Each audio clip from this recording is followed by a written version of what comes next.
Here's Surah 4, verse 157. It says, and, it's specifically talking about the Jews. It says, and for their saying, indeed we have killed the Messiah Jesus, the son of Mary, the messenger of Allah. And they did not kill him, nor did they crucify him, but it was made to appear to them. And indeed, those who differ over it are in doubt about it, and they have no knowledge of it except the following of assumption. And they did not kill him for certain. Rather, Allah raised him to himself, and ever is Allah exalted in mighty and wise. But if we look at what historians actually say, it contradicts that completely. Here's an atheist New Testament scholar, Gerd Ludemann. He says Jesus' death as a consequence of crucifixion is indisputable. Liberal New Testament scholar Marcus Borg, the head of one of the key members of the Jesus Seminar, said the most certain fact about the historical Jesus is his execution as a political rebel. Here's Pinchas Lapid, a Jewish scholar. Jesus' death by crucifixion is historically certain. This is Paul Fredrickson. She's a convert to Judaism and a historical scholar. She says the single most solid fact about Jesus' life is his death. He was executed by the Roman prefect Pontius Pilate in or around Passover in the manner Rome reserved particularly for political insurrectionists, namely crucifixion. And Bart Ehrman, one of the leading secular scholars who's a critic of New Testament Christianity, he says, one of the most certain facts of history is that Jesus was crucified on the order of the Roman prefect of Judea, Pontius Pilate. Now, we don't even have to go there. There was a study in March 21st, 1986, by the Journal of an American Medical Association, where they analyzed the evidence of what we see in the Bible of the crucifixion.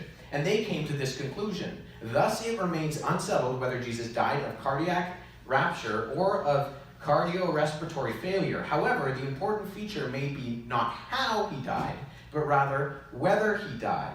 Clearly, the weight of historical and medical evidence indicates that Jesus was dead before the wound to his side was inflicted, and supports the traditional view that the spear thrust between his right ribs probably perforated not only the right lung, but also the pericardium and heart, and thereby ensuring his death. So, some Muslims will cherry pick passages of the Bible to prove that, well, Jesus never died. Look at this thing, look at the other thing. And we can do that, but the fact is that that doesn't help our case. I could do that with the Quran. In chapter 19, it says, and peace is on me, this is Jesus speaking, the day I was born, the day I will die, and the day I am raised alive. Now I could pick that verse out of its context and say, look, the Quran is supporting the resurrection. The problem is, in its context, that is not what it's saying. It's easy to cherry pick verses. Let me just quickly go through some passages. Matthew 27, verse 50, it said that Jesus yielded up his spirit. Mark's biography, potentially the earliest, says Jesus breathed his last. In the Gospel of Luke, chapter 23, it says likewise he breathed his last. And finally, John's biography says he gave up his spirit. So we have not only that, but we have historical evidences. We have Greek writers, Thales, Lucian, Celsus, from around the time period. They all testified to Jesus' death.